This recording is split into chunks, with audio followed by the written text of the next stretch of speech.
Hello again, good friends. Welcome new subscribers. I'm Brian from Apex Detail. I've showed you many ways that I implement the rinseless wash into my detailing regimen here at the shop. No runoff here, eco-friendly. I think I did neglect to show you how I clean wheels, wheel wells, and tires. And I really don't think there's a ton of videos showing that process in a rinseless wash anyways. I know Scott just put one out and he has some really cool tools to implement with his process, so check his video out there. But I'm going to give you my own spin to it, and hey, let's get started. There are a few ways to go about cleaning the wheel arches, wheels, tires, barrels of the wheels, calipers, if you can get the vehicle elevated one way or another safely, either through a lift or a jack, and you can get a pan just like this underneath the wheel and the wheel arch. I have a few different sizes, but this is one I'm using today. We're going to use the Adams Tire Cleaner. We're going to use the Extreme Solutions non-acid wheel cleaner, very effective, ONR in both a 32-ounce spray bottle and a pump sprayer, and all the wheel and tire tools that I'm going to need in the bucket with grit guard.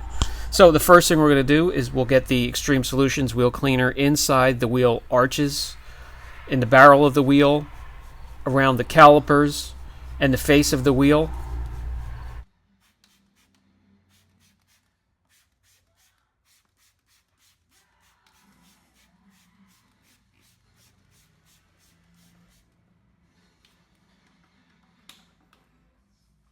And while that's dwelling, we're going to grab the tire and rubber cleaner and get that on the tires.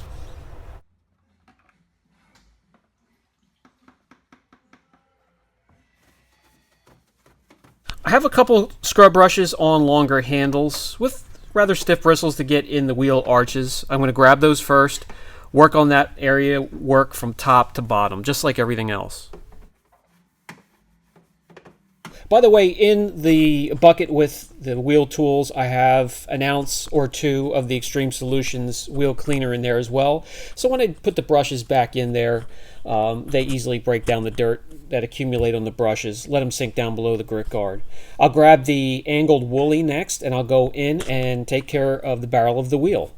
Having the wheel free to spin, having the car elevated, if you can do so safely, either with a lift or with a jack, and use some common sense and use a jack stand, you'll be able to spin the wheel, spin the tire, and get the whole barrel of the wheel and get it just as clean as if you were doing a wheels off. And you'll also get the arch, the wheel well, just as clean as you'd be doing a wheels off cleaning as well.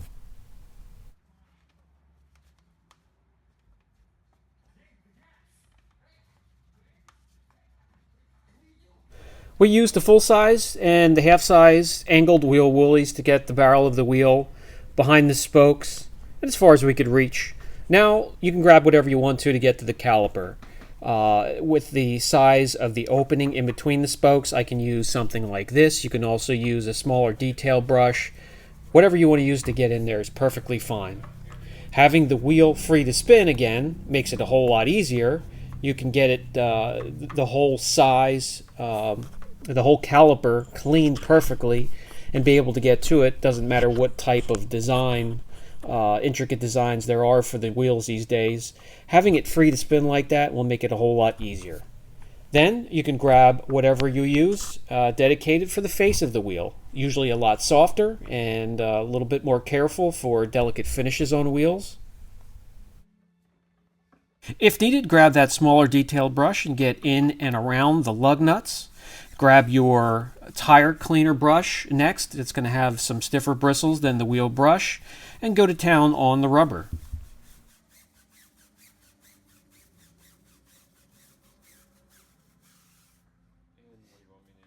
This is normally when the questions come in. What do I do from here?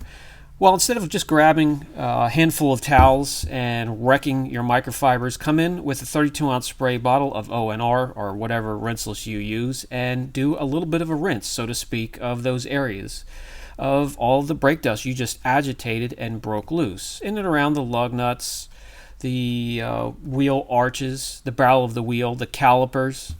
Then, if that's not enough pressure for you, You could grab a pump sprayer that has more volume, more pressure to help rinse that stuff free, and it's all going to go down into the bottom of the pan, the collection pan we have below the tire, for safe and effective disposal when we're done. If that isn't enough pressure and doesn't make you happy, grab your Kraus and Becker. It doesn't much matter what you use, just as long as you get some rinseless wash up in those areas. Not only does it neutralize those harsh cleaners, but it rinses the area, gets rid of the film and the residue. Then I'll follow up with what I'm doing right here. Forced air to help dry, get all that moisture from in and around the lug nuts, around the calipers, the barrel of the wheels, and in the wheel arches. And anything that's left over, you can follow up any droplets of water, mop up with a microfiber.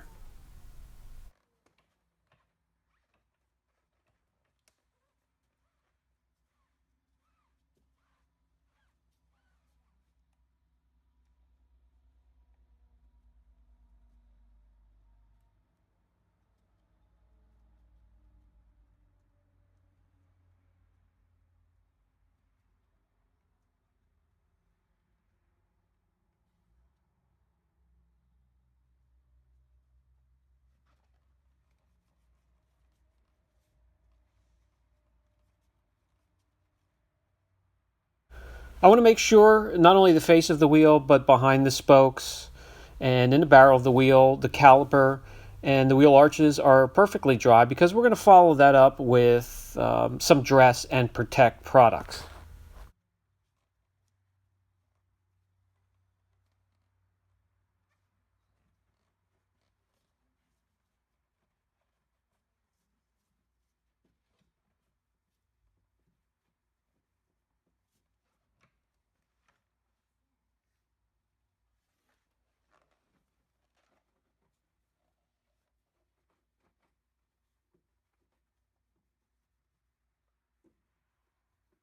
When it comes to the wheels, you can protect them, polish them, seal them, wax them, coat them. When it comes to the wheel arches, the H2O Guard and Gloss from Adams, they dress them.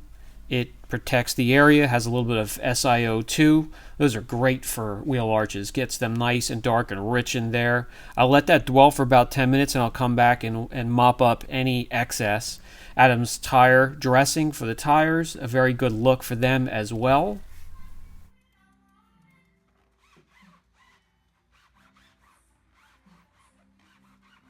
And once again, you can see how having the car elevated and also having the tire free to spin, it will get you easy access to the entire surface of the tire, so you can coat it evenly and properly. Just, make sure when you're detailing to use every possible safeguard, jack stands with the jack, gloves, respiratory protection when needed, also safety glasses. Take care of yourself, especially if you're doing this for a very long period of time, and you'll have many more years to go. Now, I've let the H2O Guard sit there for a while. It's had time to dwell and penetrate and do its job. I'm going to remove any excess.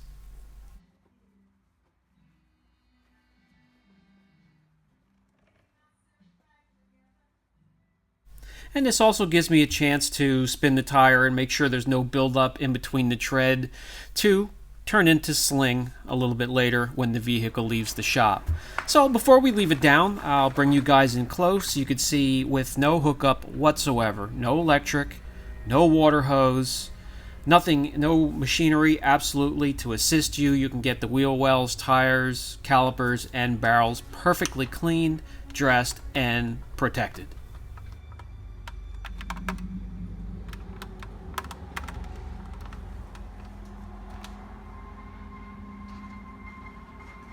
Before we leave the car down, we're going to take care of the recovery tray. We're going to shop vac all of that junk out of there.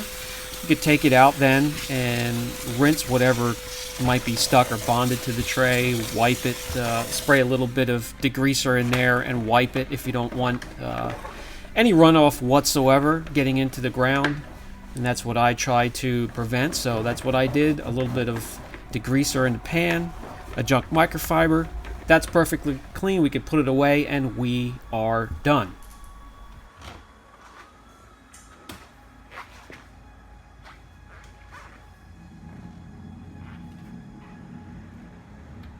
Okay, guys, I hope that answers some of the questions in regards to taking care of those areas, the inner fender well, tires, wheels, barrel of the wheels, during a rinseless wash process.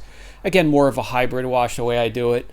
But if there's a larger vehicle with bigger tires and a bigger inner fender well area, I do have larger pans that are longer and wider and have a higher lip. So all of that gunk is collected and dispatched properly.